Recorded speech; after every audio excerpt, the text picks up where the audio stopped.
आज मैं आप लोगों को जो बताने जा रहा हूँ, आज औसत का ही अगला क्लास लेकर के आ रहा हूँ। उससे थोड़ा सा और डिटेल क्लासेस में आएंगे, लेकिन इस टॉपिक को एक अलग टॉपिक से भी हम लोग जोड़ करके पढ़ते हैं मैथ्स में। इसका नाम है समानांतर श्रेणी यानी अर्थमेटिक प्रोग्रेशन, ठीक है ना। इसमें क्या होता है और कैसे हम टर्म्स को फाइंड करते हैं और कैसे हम इसके योग को फाइंड करते हैं यानी सम ऑफ फाइंड करते हैं, आज की क्लास में देखेंगे। पहले हम लोग देख लेते हैं कि क्या होता है समानांतर श्रेणी। कहता है कि ये देखो बोर्ड पर जो भी लिखा हुआ है ना, ये सीरीज लिखे हुए हैं। सीरीज अगर एक फिक्स्ड कॉन्सेप्ट से आगे बढ़ेगा तो उसे हम लोग अर्थमेटिक प्रोग्रेशन कहेंगे। क्या है कॉन्सेप्ट, उस क्लियर को देख लेते हैं। कहता है कि देखो ये जो लिखे हुए हैं, जिसे मैं सर्कल सर्कल कर रहा हूँ, तो ये टर्म कहलाते हैं। ये क्या कहलाते हैं? टर्म कहलाते हैं। जैसे ये पहले नंबर पे है तो फर्स्ट टर्म हो जाएगा, ये दूसरे नंबर पे है तो ये सेकंड टर्म हो जाएगा, ये चौथे नंबर पे है तो फोर्थ टर्म हो जाएगा। इसी तरीके से अगर हम लोग आगे बढ़ते हैं तो किसी भी सीरीज का nth टर्म तक हम लोग लिख सकते हैं। nth टर्म जो होता है, नॉर्मली मैथ्स में कोई किसी चीज़ का लिमिट नहीं है, इन्फिनाइट होता है। तो इन हम लोग कुछ भी लेट कर सकते हैं, 20, 50, 100, 200 करोड़ कुछ भी कर सकते हैं। तो ये nth टर्म समझा रहा हूँ मैं, समझ में आ गया? टर्म क्या होता है वो मैंने समझाया। जैसे ये वाला पहले पर है इसलिए फर्स्ट टर्म, ये वाला चौथे पर है इसलिए ये फोर्थ टर्म हो जाएगा। समझ में आ गया? इसी तरीके से हम लोग इस सीरीज को देख रहे हैं। तो हम कुछ भी लिख दें, जैसे हम अगर ऐसा लिख दें 5 लिख दें, 15 लिख दें, 35 लिख दें, 40 लिख दें, 90 लिख दें, ये सारे टर्म में लिखे हुए हैं। अगर एक ऐसा लिखा हो तो इसको सीरीज कहा जाता है। अब हम लोग देखेंगे कि ये क्या है और ये क्या है, दोनों में डिफरेंस क्या है। कहता है कि यहाँ पर जितने भी क्वेश्चंस हैं, इसको सबसे पहले हम निकालेंगे कॉमन डिफरेंस, जिसे CD कहेंगे हम लोग शॉर्ट फॉर्म में। कॉमन डिफरेंस निकालते हैं। तो कॉमन डिफरेंस निकालने के लिए क्या करता है कि कोई भी जो सीरीज दिया हुआ है उसमें नेक्स्ट टर्म में से हम लोगों को माइनस करना होता है प्रीवियस टर्म को। नेक्स्ट टर्म में से किसको माइनस करते हैं? यानी CD इक्वल टू होता है नेक्स्ट टर्म माइनस में प्रीवियस टर्म, यानी आगे वाला टर्म माइनस में पीछे वाला टर्म। अगर इस क्वेश्चन में देखते हैं, सेकंड वाले क्वेश्चन को मैं देख रहा हूँ, तो कोई कहीं पर से भी ले सकते हैं। अगर मैंने 6 लिया है नेक्स्ट टर्म को, तो इसके जस्ट पीछे का टर्म क्या हो जाएगा? 4, तो माइनस का 4 इक्वल टू 2।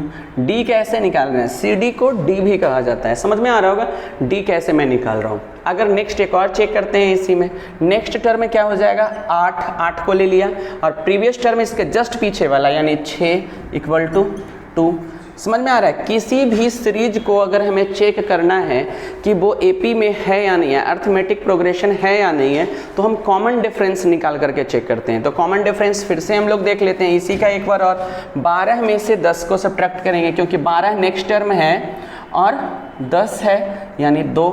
अगर D इक्वल आ रहा है यानी सीरीज जो है वो क्या है? AP है, अर्थमेटिक प्रोग्रेशन है। क्या है? AP है, अर्थमेटिक प्रोग्रेशन में है। अर्थमेटिक प्रोग्रेशन यानी समानांतर श्रेणी में है। सबसे पहले हम एकदम स्टार्टिंग क्लास है इसके बारे में, तो इसको पहले ये समझना है कि ये सीरीज AP में है या नहीं है। इस क्वेश्चन को देखते हैं। इस क्वेश्चन में देखते हैं तो नेक्स्ट टर्म ये होगा तो प्रीवियस टर्म ये हो जाएगा। D बराबर क्या होगा? 20 माइनस 25 यानी D बराबर माइनस का 5 आ गया। फिर देख लेते हैं, चेक करना है तो नेक्स्ट टर्म इस बार इसको ले लिए यानी D बराबर 15 माइनस 20 यानी माइनस का 5। देखो D सेम आ रहा है यानी AP में है, ये AP है। AP क्या है समझा रहा हूँ। अगर सम ऑफ द नंबर्स, कुछ नंबर्स को लिखा जा रहा है और उनके बीच का डिफरेंसेस सेम हो तो उसे क्या कहेंगे हम? कि वो सीरीज जो लिखा हुआ है वो AP में है यानी अर्थमेटिक प्रोग्रेशन में है। समझ में आ रहा है? इसे हिंदी में समानांतर श्रेणी कहते हैं, तो AP है। इसमें भी देख लेते हैं, माइनस में है हो या प्लस में हो या फ्रैक्शन में हो या डेसिमल में हो, नंबर्स का सीरीज दिया हुआ है और कॉमन डिफरेंस अगर सेम है तो वो क्या कहलाएगा? अर्थमेटिक प्रोग्रेशन होगा। समझ में आ गया? अब आप लोगों के लिए मैंने 2 चीज़ छोड़ दिया है इसमें कि ये कॉमन AP है या नहीं है। आप लोग बनाने के बाद कमेंट बॉक्स में ज़रूर कमेंट करो कि ये दोनों AP है या नहीं है। समझ में आ गया? अब हम थोड़ा सा इसके आगे पढ़ते हैं कुछ क्वेश्चंस को लेकर करके, ठीक है।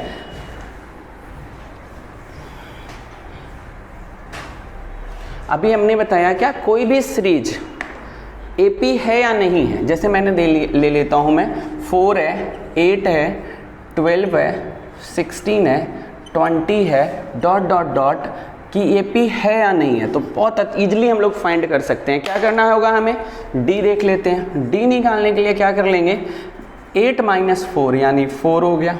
फिर एक बार चेक करना है नेक्स्ट टर्म, यानी जो भी टर्म लेंगे उसे के पीछे वाले टर्म को माइनस कर देना है, यानी 12 - 8 = 4। देखो D इक्वल आ रहा है, यानी AP है ये। समझ में आ रहा है, कोई भी कंफ्यूजन नहीं रखना है। सबसे पहला क्लास है, समझ लेते हैं। अगर इस क्लास को समझोगे तभी आगे की क्लासेज भी समझ में आएगा, इसके क्वेश्चंस भी समझ में आएंगे, आप खुद से कर पाओगे। एक और एग्जाम्पल ले लेता हूँ मैं, ठीक है।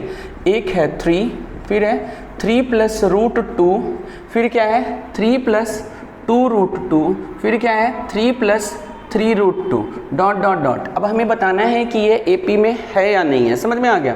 तो कुछ नहीं, अभी मैंने बताया था क्या कि कोई भी एक टर्म ले लेंगे, ले लिया मैंने क्या 3 + √2, फिर क्या क्या था मैंने माइनस किया किसको, प्रीवियस टर्म को, यानी 3 को माइनस करेंगे, क्या हो जाएगा, ये कट गया, √2 आया।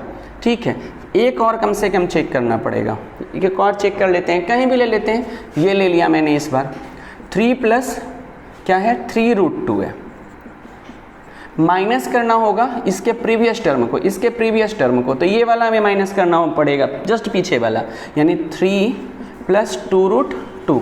देखो एक चीज़ बता रहा हूँ मैं आपको, अब 3 काट दोगे, आप लिख दोगे 5√2 आएगा, यानी कि AP आप नहीं कहोगे। नहीं बेटा, ये ऐसा नहीं है, समझने की कोशिश करना।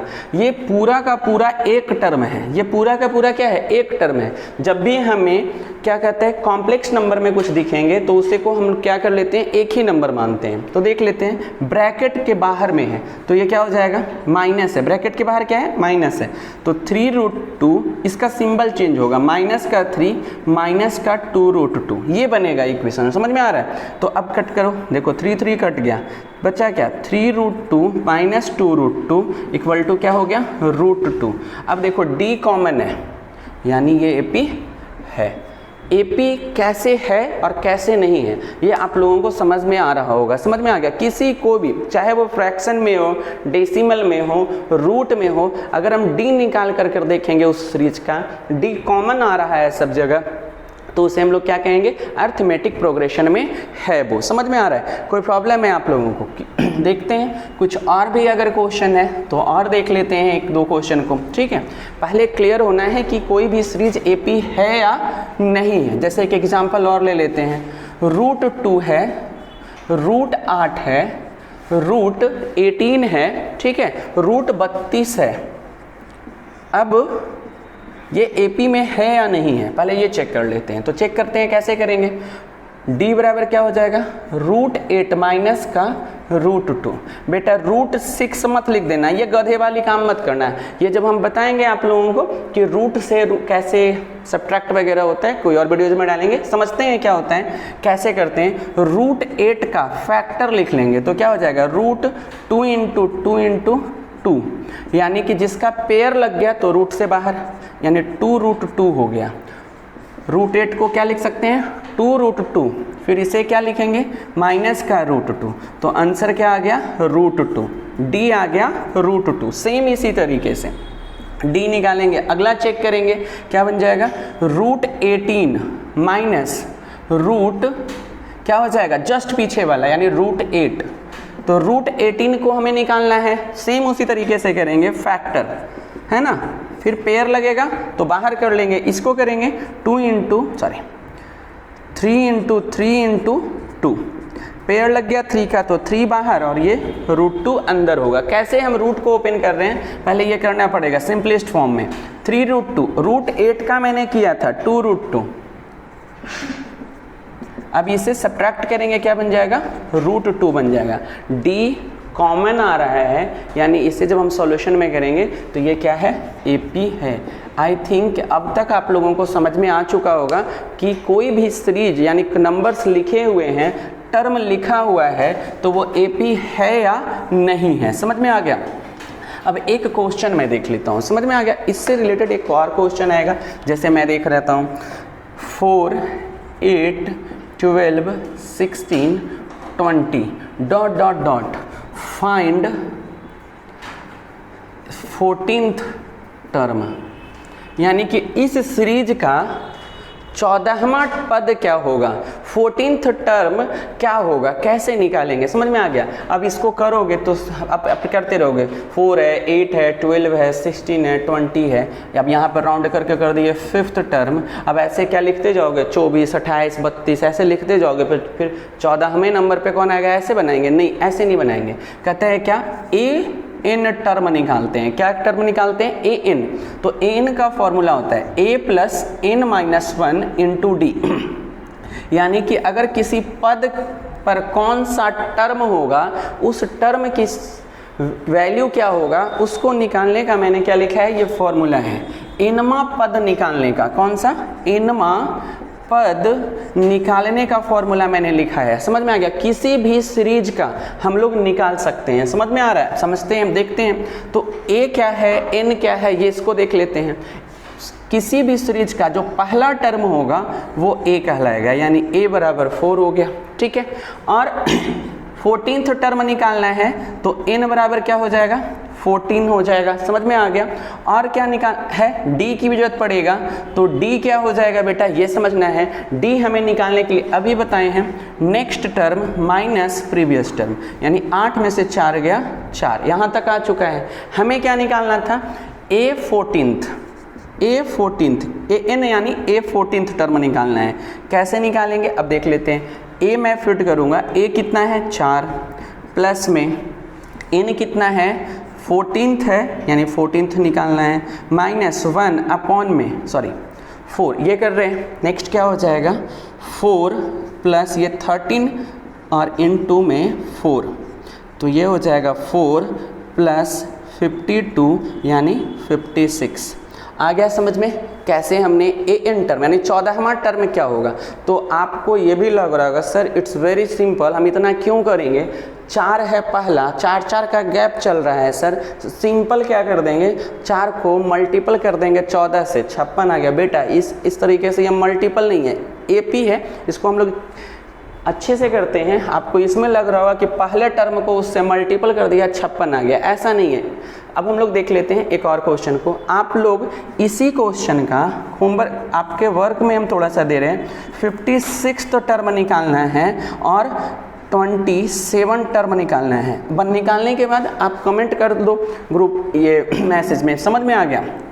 देख लेते हैं और भी कुछ क्वेश्चंस को और भी क्लियर कर देता हूं कि एपी में हम लोग टर्म कैसे निकाल सकते हैं, समझ में आ गया। एक और क्वेश्चन मैं देख रहा हूं। अब यहाँ पर है -10, -7, माइनस का 4, माइनस का 1 डॉट क्वेश्चन पूछ लिया 17th टर्म।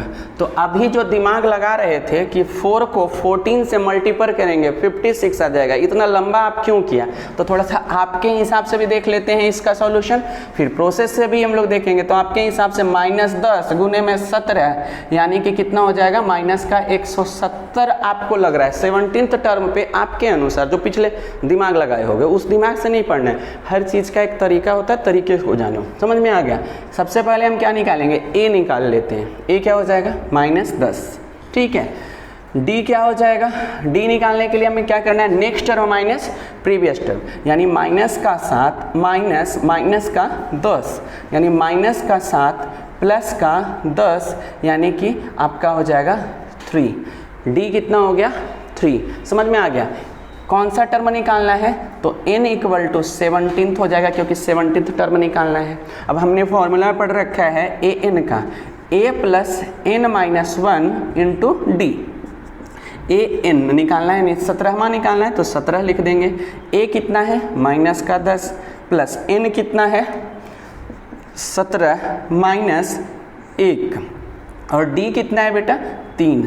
अब यहाँ कर देते हैं माइनस का 10 प्लस 16 इंटू में 3, -10 प्लस 48 यानी माइनस का 38, प्लस का 38 आएगा। देख रहे हो तुम्हारे हिसाब से गलत हो गया। कंपटीशन पेपर में बैठे ज़्यादा शॉर्ट ट्रिक पे चलने की कोशिश करोगे बेटा निपट जाओगे वहीं। आप आ करके दोस्तों के बीच में कहोगे यार 25 में से हमने 23 मार के आया है, एकदम सब सही है, टिक कर दोगे। ऑप्शन भी ऐसा गिवन होता है मिलता जुलता, समझ में आ गया। मार करके आ गया, आप कह रहे हैं हमारा सिलेक्शन हो जाएगा, और जब रिजल्ट आया तो पता चल रहा है मैथ में मात्र 5-8 ही सही हुए थे, यानी 15 नंबर से ही मिले, इससे ज़्यादा नंबर नहीं मिले। तो आपसे गड़बड़ नहीं हो जाए, आराम से ध्यान से पढ़िए, थोड़ा समय लग जाए कोई दिक्कत नहीं है। आप जो बना के आइए उसमें से मार्क्स नहीं कट होना चाहिए, समझ में आ गया। आसानी से सिलेक्शन है। किसी भी पेपर में आप बैठोगे ना 70% 75% में फाइनल सिलेक्शन हो जाता है। प्री का अभी थोड़ा सा ट्रेंड बहुत ज़्यादा हो गया है कि बहुत शार्प बच्चे बैठ रहे हैं, बहुत प्रैक्टिस करने वाले बच्चे बैठ रहे हैं, तो 80% तक में सिलेक्शन हो रहा है प्री में। लेकिन जब जैसे ही सेकंड टर्म में जाओगे ना तो वहाँ पर देखोगे 60-65% पे ही बच्चों का सिलेक्शन हो रहा है, छटाई हो जाता है बच्चों का, समझ में आ गया। तो पहला हमें समझना है कि कैसे लेकर के आएंगे। 80% तक का तैयारी करो, सिलेक्शन एकदम आपके हाथ में है, समझ में आ गया। आराम से पढ़ो, 1 साल तक में सारे सिलेबस कंप्लीट हो जाएगा, मैथ्स हो रीजनिंग हो जो भी हो सब कंप्लीट हो जाएगा। सारा वीडियो मैं यूट्यूब पर डालूंगा, समझ में आ गया। देखो ध्यान से पढ़ो, कनेक्टेड चैप्टर्स है, कनेक्टेड टॉपिक्स होंगे। जैसे मैंने बताया कि औसत से ही इस पॉइंट को हम बता रहे हैं, औसत का एवरेज का ही सेकंड क्लास में एपी में पढ़ा रहा हूँ, समझ में आ गया। तो इसको आगे भी देखेंगे कैसे कुछ और क्वेश्चंस हो सकते हैं। ये तो आपको निकालने आ गया, समझ में आ गया कि nth टर्म कौन सा होगा। कोई भी एपी ले लो, पहले तो हमें चेक क्या कर लेना है, पेपर में क्वेश्चन ऐसे दे देगा, समझ में आ गया, और उसके बाद पूछेगा कि इसका nth टर्म क्या होगा। तो आप बहुत इजीली इसका क्या निकाल सकते हो, आसानी से निकाल सकते हो, समझ में आ गया। अब देख लेते हैं एक क्वेश्चन, हम देख लेते हैं। 2 है, 7 है, 12 है और इसका 10th टर्म निकालना है। ये आप लोगों को निकाल करके बैठना है, ठीक है। एक और मैं चीज़ बता देता हूँ, n जो है वो निगेटिव नहीं होगा, निगेटिव नहीं होगा। सबसे पहले एक चीज़ ध्यान देना, n निगेटिव नहीं होगा और फ्रैक्शन में नहीं आएगा। निगेटिव यानी ऋणात्मक नहीं होगा, n की मान ऋणात्मक नहीं हो सकता है, और फ्रैक्शन में यानी कि भिन्न में नहीं हो सकता है n का। और d जो है ना बेटा, d निगेटिव भी हो सकता है, देखो ये नहीं हो सकता है, काट दिया हूँ मैं, समझ में आ गया। निगेटिव नहीं भी हो सकता है, डी जो है वो निगेटिव भी हो सकता है यानी ऋणात्मक हो सकता है, समझ में आ गया, यानी माइनस में हो सकता है, ठीक है, ये करेक्ट है, ठीक है। दूसरा हमने बताया क्या कि ये फ्रैक्शन में भी हो सकता है। ये क्या हो सकता है, फ्रैक्शन में भी हो सकता है यानी कि भिन्न में भी हो सकता है, समझ में आ गया। ये फ्रैक्शन में होगा यानी कि a/b के फॉर्म में भी हो सकता है, ठीक है। और तीसरा मैं बता रहा हूँ कि ये 0 भी हो सकता है। 0 कहने का मतलब शून्य भी हो सकता है, समझ में आ गया, यानी शून्य भी हो सकता है। d तीनों हो सकता है, निगेटिव भी, पॉजिटिव भी, फ्रैक्शन भी और 0 भी। इसमें हम ऐड कर देते हैं पॉजिटिव भी। पॉजिटिव भी हो सकता है, निगेटिव भी हो सकता है, पॉजिटिव भी हो सकता है और 0 भी हो सकता है। डी के बारे में समझ में आ गया। अगर किसी क्वेश्चन में n जो है फ्रैक्शन में दे दे कि 1/5 टर्म निकालने, बेटा नहीं निकलेगा उस एपी का, समझ में आ गया। 1/5 टर्म नहीं होगा क्योंकि n फ्रैक्शन में नहीं होता है। पेज पेपर में पूछ लेगा, इस सीरीज में 10th टर्म पूछ लिया, भाई निकाल सकते हैं। अगर पूछ लेता कि 15 1/2th टर्म निकालिए, लिख देंगे नो आंसर, ऑप्शन में लिखा हुआ रहेगा नो आंसर, यानी टिक करेंगे नो आंसर पे। क्यों? क्योंकि मिश्रा सर ने पढ़ाया है n जो है वो फ्रैक्शन में नहीं हो सकता है। पूछ लेगा कि -18th टर्म बताइए, ऑप्शन में रहेगा नो आंसर, फटाक से मारेंगे। निगेटिव टर्म होता ही नहीं है एपी में। आ रहा है समझ में? कोई प्रॉब्लम है? निगेटिव टर्म जो है यानी कि निगेटिव nth टर्म नहीं हो सकता है। n क्या है, d क्या है, आई थिंक क्लियर हो गया होगा आप लोगों को। इस क्वेश्चन में हमने जो दिया है 10th टर्म निकालने के लिए दिया है, समझ में आ गया। अब क्वेश्चंस को कैसे पूछेगा वो हम लोग देख लेते हैं, समझ में आ गया। देखो इसको अब एक क्वेश्चन ले लेता हूँ मैं, समझ में आ गया। क्वेश्चन है क्या, ये देख लेते हैं। क्वेश्चन है आपका 21 है, 18 है, 15 है, डॉट डॉट डॉट कर लिया एंड देयर आफ्टर कह रहा है कि इज -81, यानी कि इस सीरीज में -81 आएगा या नहीं आएगा, पहले ये बताना है। -81 आएगा या नहीं आएगा, समझ में आ गया। तो इसको चेक कर लेते हैं, कैसे चेक करेंगे। अब हमने बताया था ए क्या है बेटा, फर्स्ट टर्म, डी क्या है, डी जो है वो कोई भी टर्म हम ले लेंगे, कहीं से भी ले लेंगे। देखो इसमें से ले लेते हैं, 15 ले लिए, तो इसके जस्ट पीछे वाला टर्म को माइनस करना है, 18। तो 15 में से 18 आ जाएगा, क्या बच जाएगा, -3 बच गया। देखो ए निकाल लिया, डी निकाल लिया। अब देखो -81 दिया हुआ है कि ये कौन सा टर्म है, तो हम लोग क्या है, ए एन दिया हुआ है, -81 एन नहीं दिया है, एन पूछ रहा है, क्या पूछ रहा है, nth टर्म पूछ रहा है कि कौन सा टर्म होगा, n पूछ रहा है, n बराबर कौन सा होगा। फॉर्मूला अभी मैंने जो बताया है वही है, ए एन बराबर a + n-1 इंटू डी। अब जो दिया हुआ है पहले उसको लिख लिया जाता है। सॉल्यूशन करने का सबसे पहला तरीका है कि क्वेश्चन में दिया हुआ क्या है, तो हमने लिख दिया ए एन कितना है, -81, ए कितना है 21, और इसमें n कितना है, n हमें पता नहीं है, तो जो पता नहीं है उसको वैसे ही रहने देते हैं, -1, d कितना है, -3। देखो अब बहुत ईजिली कर सकते हो, इस 21 को इधर आकर माइनस करेंगे, -21 हो जाएगा, तो n-1 और ये रखेंगे -3। अब इसे करेंगे तो क्या हो जाएगा, दोनों माइनस में है यानी माइनस, और दोनों क्या हो जाएगा, ऐड हो जाएगा। तो ये कितना बन जाएगा, 102 बराबर n-1 और ये -3। ठीक है, तो देखो n-1 इक्वल टू क्या हो जाएगा, -3, दोनों मल्टीपल है ना, तो -3 इधर आकर डिवाइड कर देगा, 102 को -3 डिवाइड करेगा, कट गया यहाँ तक, समझ में आ गया। अब ये कट करोगे तो आ जाएगा 34, यानी सॉल्यूशन में n-1 इक्वल टू कितना आया बेटा, 34, और हमसे n निकालना है ना, यानी 35, यानी 81 जो है वो कौन से टर्म पे आएगा, 35th टर्म पे आएगा। कौन से टर्म पे आएगा, 35th टर्म पे। पेपर में क्वेश्चन ऐसे मेंशन कर देगा और कह देगा कि कौन से टर्म है, ऑप्शन में दिया हुआ रहेगा 31, 32, 35, 38, समझ में आ गया। 35 पे आया, खटाक से मारो, समझ में आ गया। कभी कभी गलती से ये भी मत कर देना कि n की वैल्यू यही आ गया है 34, समझ में आ गया। समझना है, प्रैक्टिस करो, फटाफट बना सकते हो। अब एक चीज़ पूछ देगा इसी क्वेश्चन में, ऐसे ही क्वेश्चन में, समझ में आ गया होगा आप लोगों को कि मैंने क्या किया है। अब इसी क्वेश्चन में आगे लिख देगा, क्या लिख देता है, कुछ भी कर देते हैं। जैसे यहाँ पर दूसरा क्वेश्चन ही मैं ले लेता हूँ, दूसरा क्वेश्चन ही मैं ले लेता हूँ, ठीक है। अब एक क्वेश्चन है, 5 है, 11 है, 15 है, और 5, 11, 15, 17, 23 ... और कह रहा है कि 301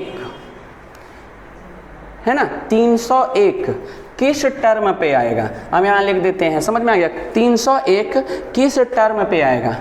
ऑप्शन में दिया है 50, समझ में आ गया। ऑप्शन क्या है मेंशन इसमें, वो देख लेते हैं।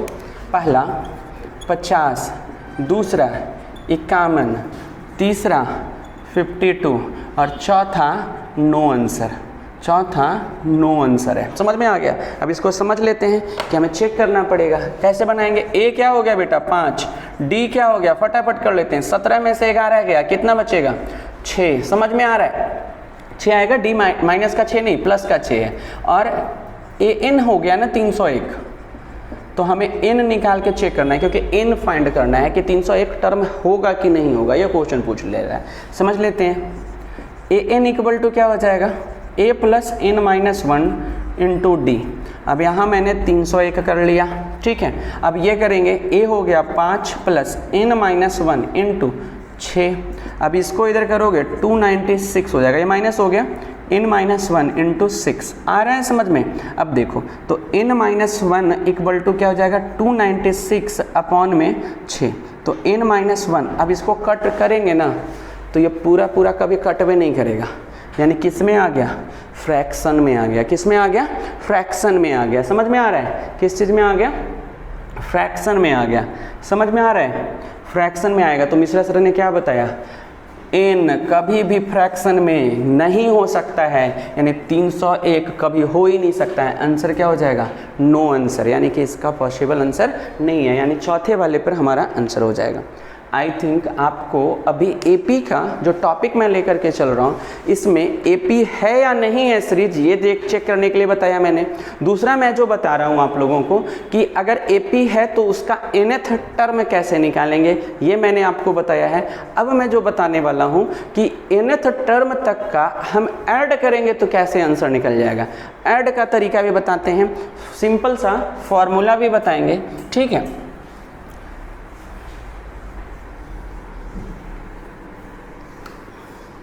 सिंपल सा फॉर्मूला भी मैं बताऊंगा आप लोगों को, ठीक है। अब देख लेते हैं, देखो एक कुछ और क्वेश्चन देख लेते हैं। हाउ मेनी, क्वेश्चन लिख देता हूं मैं, how many 3 digits, how many 3 digits number are divisible by 3।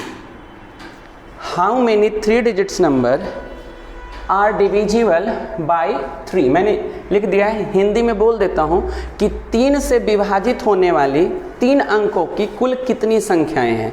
मैंने क्या पूछा है और ये पेपर में बहुत बार पूछ रहा है। नॉर्मली जो भी हम वीडियो डाल रहे हैं मैथ्स का, वो एमटीएस से सीजीएल तक के क्वेश्चंस का सॉल्यूशन मैं बता रहा हूँ कि कैसे आप इसको सॉल्व करोगे। अभी रेलवे में भी मैथ्स बहुत अच्छे क्वेश्चन क्वालिटी आ गई है, तो उसको बनाने की कोशिश करो। पेपर्स में किसी भी, चाहे आप किसी स्टेट बोर्ड का पेपर भरो या फिर आप सेंट्रल बोर्ड का पेपर भरो, सब में मैथ्स तो कंपलसरी है, तो मैथ्स तो करना ही पड़ेगा, ठीक है ना।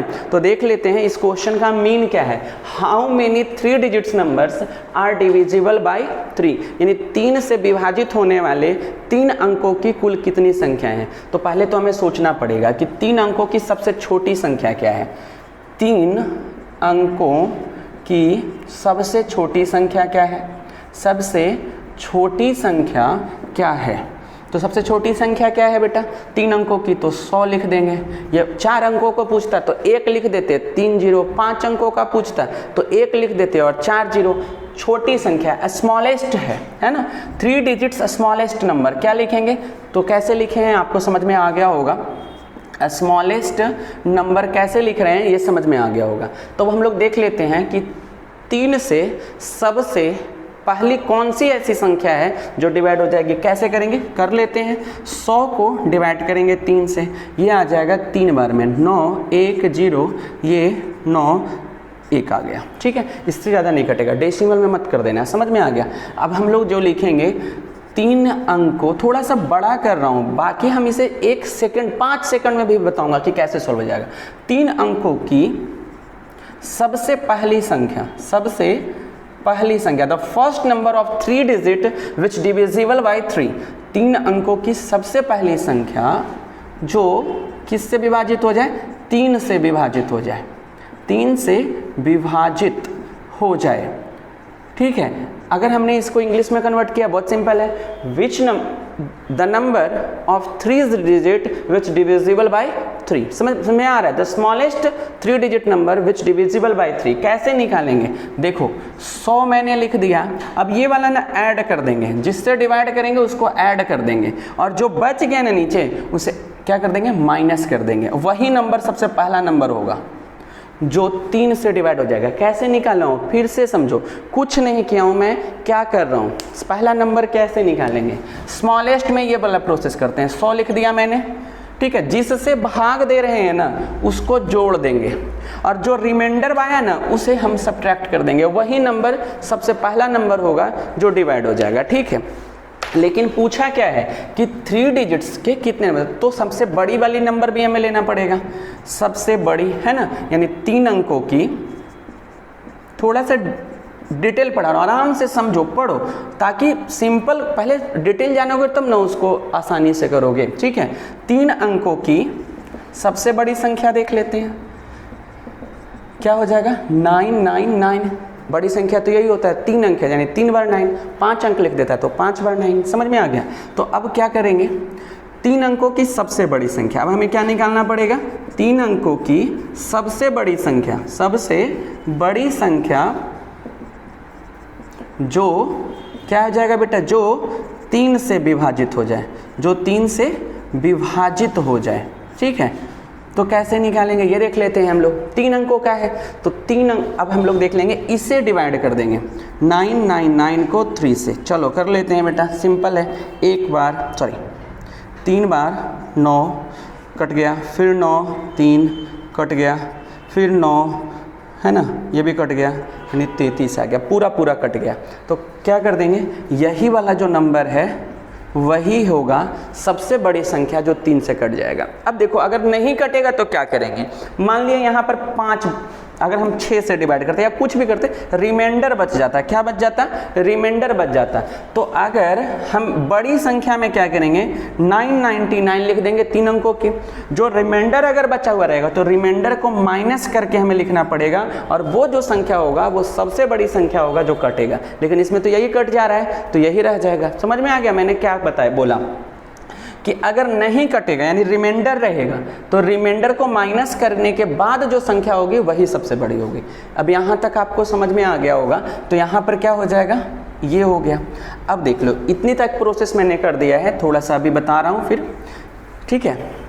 सिंपल है, काफ़ी सिंपल तरीके से आप इन क्वेश्चंस को बना सकते हो। समझ में आ रहा है। अब पहला क्या हो गया, 102 3 से डिविजिबल है यानी कि 3 का गैप हो जाएगा। 105 108 111 डॉट डॉट डॉट, सबसे लास्ट टर्म हमें पता है यानी 999। देखो इस तरीके के क्वेश्चन को अभी जस्ट पीछे मैंने एक सॉल्व किया है, आप भी कर सकते हैं चुटकियों में। ए क्या हो जाएगा बेटा 102, डी क्या हो जाएगा 3 हो जाएगा। कैसे, 105 माइनस क्या हो जाएगा 102 यानी कि 3।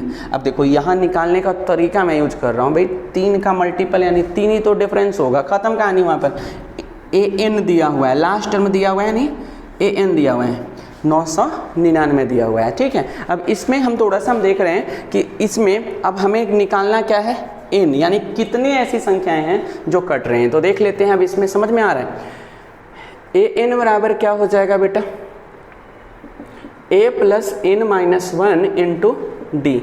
यहाँ 999 और यहाँ a कितना हो जाएगा बेटा 102 प्लस में n माइनस 1 इंटू 3। आ रहा है समझ में। अब इसको माइनस करेंगे, 999 माइनस 102 बराबर n माइनस 1 इंटू 3। अब इसको सब्ट्रैक्ट करेंगे, 7 हो गया, 9 हो गया और क्या हो जाएगा आपका 8 हो जाएगा, equal to n minus 1 into 3। अब 8 9 7 को 3 से डिवाइड करेंगे, n माइनस 1 आ जाएगा। समझ में आ रहा है। अब इसको कर देते हैं थोड़ा सा, वो समझ लो कैसे कर रहे हैं। डिवाइड कर लेते हैं 8 9 7 को, 8 9 7 को डिवाइड करेंगे किससे 3 से। कर लेते हैं 2 बार में 6 2 9 9 बार में 27 2 27, ये कितना आ जाएगा बेटा 3, 299 है ना, 299 यानी n माइनस 1 इक्वल टू कितना हो गया 299। n बराबर कितना हो जाएगा 300। यानी टोटल कितनी ऐसी संख्याएं हैं जो किससे डिवाइड हो जाएंगी, 3 डिजिट के टोटल कितनी संख्याएं हैं जो 3 से डिवाइड होंगी, यानी 300। ये मैंने थोड़ा लॉन्ग तरीके से बताया। शॉर्ट में इसी को बहुत सिंपल से छोटे से कर लो ना, कोई दिक्कत नहीं है। क्वेश्चन ले लेता हूँ मैं, समझ लो। अगर इसी क्वेश्चन को पूछ लेता, ठीक है, क्या है, थोड़ा सा चेंज कर देगा। कैसे चेंज करेगा क्वेश्चन, ये देख लेते हैं। अब यहाँ पर लिख देगा 7 यानी 3 डिजिट्स का। अब एक और क्वेश्चन मैंने ले लिया है उसी क्वेश्चन से रिलेट करके, how many 3 digits number are divisible by 7। बहुत ही मुश्किल से ना 30 से 40 सेकंड्स में इसका सॉल्यूशन कर सकते हो, और प्रैक्टिस करोगे ना तो 10 से 15 सेकंड में हो जाएगा, क्योंकि इतना सॉल्यूशन तो कर सकते हो आप लोग। देखते हैं कैसे कर लेंगे। 3 डिजिट्स है ना तो 100 हो गया छोटा वाला, 7 से डिवाइड कर लेते हैं तो एक बार में 7 3 0 7 का 28 और ये आ गया आपका 2। तो छोटे वाले से हमने क्या बताया था, नंबर लिखते हैं फिर प्लस में जिससे डिवाइड कर रहे हैं, फिर माइनस में क्या करते हैं, ये करते हैं, यानी 105 हो जाएगा पहला वाला नंबर। और बड़े वाले में हम लोग क्या करते हैं, 999 को 7 से डिवाइड करेंगे, 1 7 9 4 28 1 9, 7 दूना 14, 5 आ गया।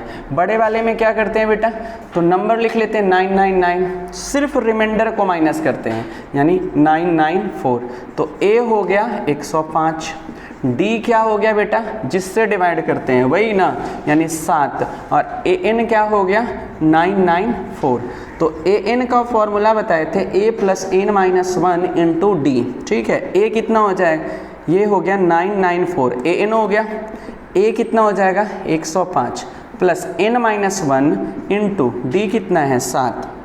अब इसको इधर से ला करके सब्ट्रैक्ट करोगे, कितना बन जाएगा 8, 8, 9, इसको सब्ट्रैक्ट कर लेना, आराम से आ जाएगा n-1 और ये 7।